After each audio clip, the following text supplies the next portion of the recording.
नमस्कार मित्रांनो, अभ्यासवाणी या चॅनलवर तुमचं स्वागत आहे. अभ्यासवाणी रोज अभ्यास रोज प्रगती. पेट्रोल पंपावर रांग, एटीएमच्या बाहेर गर्दी, घरात गॅस आहे का?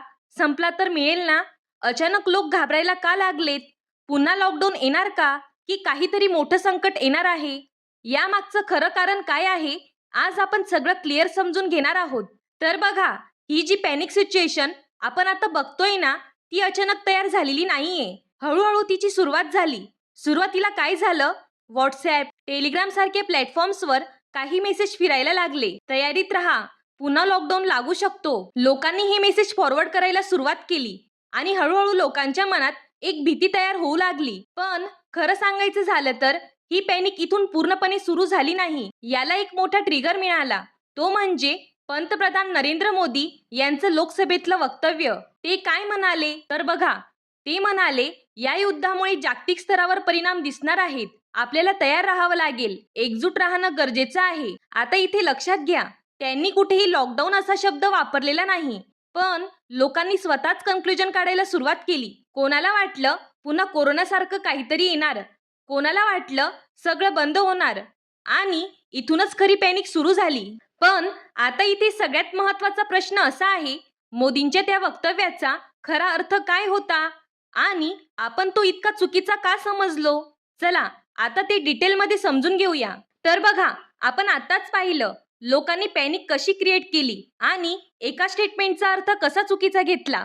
पण आता सगळ्यात महत्वाचा भाग म्हणजे खरंच युद्धामुळे काय होतंय. कारण जर आपण हा पाठ समजून घेतला नाही तर आपण पुन्हा पुन्हा पॅनिक होणारच. तर बघा मित्रांनो, आपण युद्ध म्हटलं की लगेच डोळ्यासमोर येतं बॉम्ब, गोळ्या, सैनिक. पण एक सामान्य माणूस म्हणून आपल्यावर डायरेक्ट परिणाम तिथून होत नाही. खरा परिणाम होतो इकॉनॉमीवर आणि सगळ्यात पहिला इम्पॅक्ट दिसतो तेलावर. भारत हा देश जवळपास 80% पेक्षा जास्त तेल इम्पोर्ट करतो. आता युद्ध झालं की ऑइल सप्लाय डिस्टर्ब होते.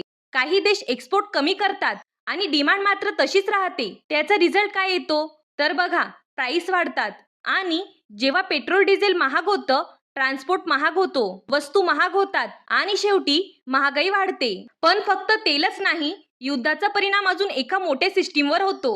तर बघा, आपण वापरतो त्या बऱ्याच वस्तू वेगवेगळ्या देशांमधून येतात, पण युद्धामुळे शिपिंग रूट्स डिस्टर्ब होतात, पोर्ट्सवर डिले होतो. त्याचा परिणाम काय होतो तर वस्तू उशिरा मिळतात, काही वस्तू कमी पडतात आणि प्राइसेस अजून वाढतात.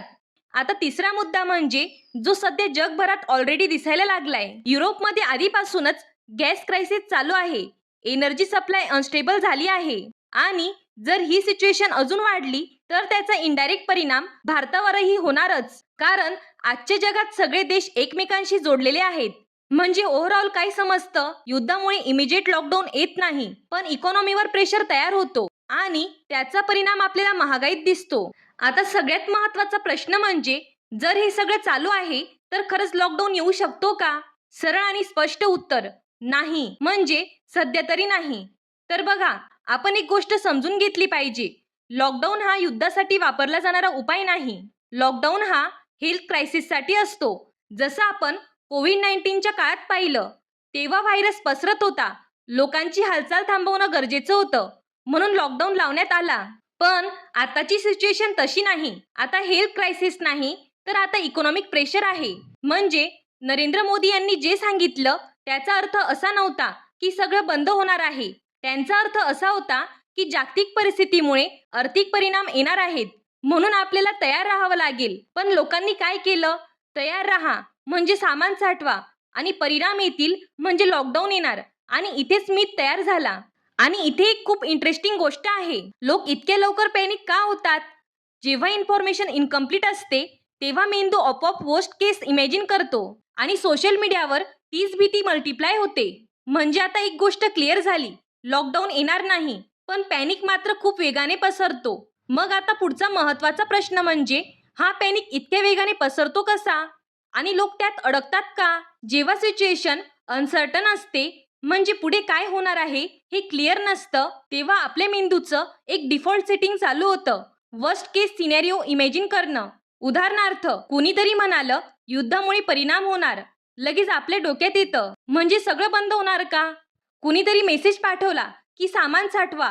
लगेच आपण विचार करतो की उद्या काही मिळालं नाही तर. आता इथे दुसरी मोठी गोष्ट ऍड होते. सोशल मीडियावर एक मेसेज फिरतो. तो 10 लोकांना जातो. त्या 10 लोकांमधून 100 लोकांपर्यंत पोहोचतो आणि काही वेळातच ती अफवा फॅक्ट वाटायला लागते. इथे कोणी व्हेरीफाय करत नाही. सगळे फक्त फॉरवर्ड करत राहतात आणि पॅनिक एक्सपोनेन्शियली वाढत जातो. आणि इथे सगळ्यात मोठा प्रॉब्लेम तयार होतो. लोक घाबरून अननेसेसरी बाईंग करायला लागतात.